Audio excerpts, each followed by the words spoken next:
Saudara-saudara sekalian, memiliki kompetensi terkait dengan digital leadership itu sudah suatu keniscayaan jika Anda ingin organisasi dan institusi yang Anda kelola bisa tetap bertahan dan relevan dengan kebutuhan zaman. Kenapa? Ada banyak sekali alasan. Yang paling utama karena kita harus menghadapi perubahan teknologi yang semakin hari semakin cepat. Bukankah teknologi sudah mendisrupsi kita sehari-hari?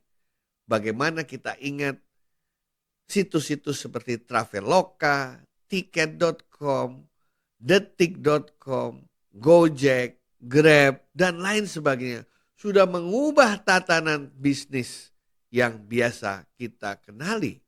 Bisnis transportasi, bisnis distribusi, bisnis retail, bahkan juga ke bisnis-bisnis core seperti bisnis perbankan dan keuangan. Di samping itu, kita juga membutuhkan kompetensi menjadi seorang digital leaders yang hebat, karena dari hari ke hari kita harus menciptakan nilai tambah baru bagi pelanggan atau value add.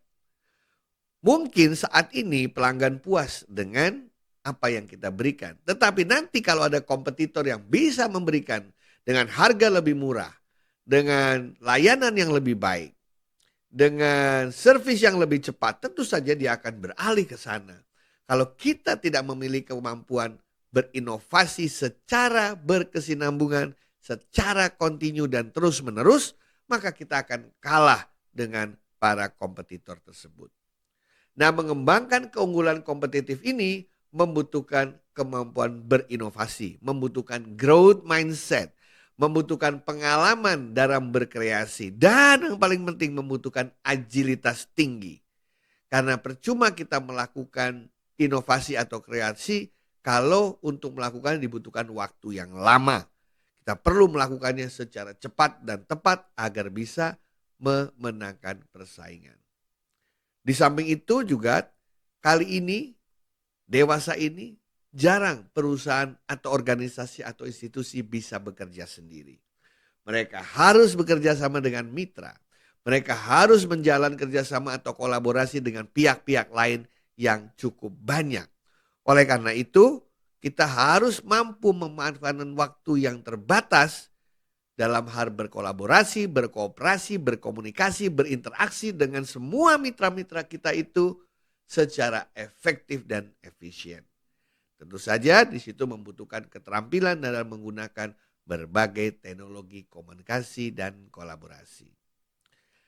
Pengambilan keputusan berbasis data juga perlu dilatih. Kenapa? Karena data sekarang yang ada di dunia ini sangat berlimpah. Orang yang tidak memiliki kemampuan atau keahlian akan bingung menghadapi data yang begitu banyak. Namun mereka yang memiliki kemampuan digital leadership akan mampu menggunakan tools seperti analytics misalnya dalam rangka mengolah data yang ada demi pengambilan keputusan yang berkualitas. Ada lagi yang penting, apa itu?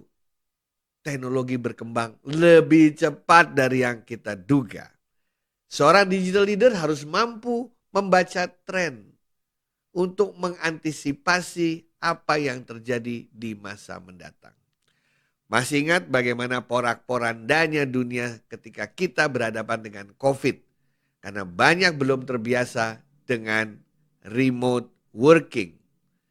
Akibatnya semuanya menjadi gagap ketika berhadapan dengan masalah tertentu yang membutuhkan penggunaan teknologi komunikasi jarak jauh. Kita juga harus siap-siap. Jangan-jangan nanti pemanfaatan masif dari artificial intelligence dan virtual reality misalnya akan jauh lebih cepat dari yang kita duga.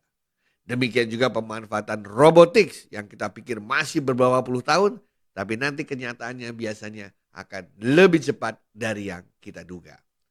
Seorang digital leaders yang baik harus memiliki kompetensi untuk mengantisipasi hal tersebut.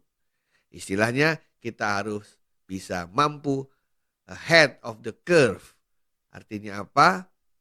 Berada di depan 1, 2, 3 langkah lebih awal dari orang lain, dari kompetitor, dari organisasi dan institusi lainnya.